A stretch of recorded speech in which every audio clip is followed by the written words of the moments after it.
President Donald Trump is known for creating nicknames to belittle those around him, but the commander-in-chief's notorious temper has now reportedly earned him a nickname from his own White House counsel. On Saturday, the New York Times reported that White House counsel Donald F.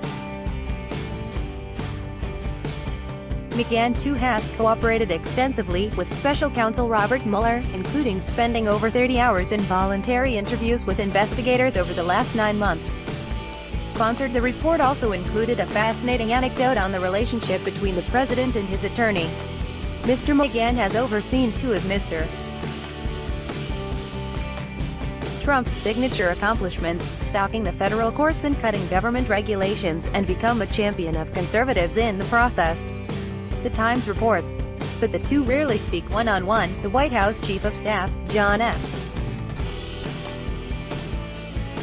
Kelly, and other advisors are usually present for their meetings, and Mr. Trump has questioned Mr. McGahn's loyalty. In turn, Mr. Trump's behavior has so exasperated Mr.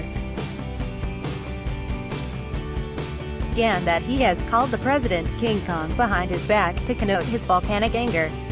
The Times reported, based on interviews with people close to McGahn. McGahn's nickname for Trump may only have been revealed because of the strained relationship between the two. Mr. McGahn and his lawyer grew suspicious.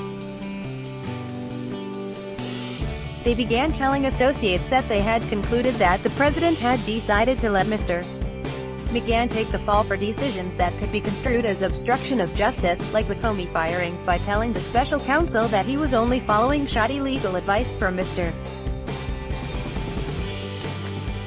McGahn. The Times explained, worried that Mr. Trump would ultimately blame him in the inquiry. Mr. McGahn told People he was determined to avoid the fate of the White House counsel for President Richard M. Nixon, John W. Dean, who was imprisoned in the Watergate scandal.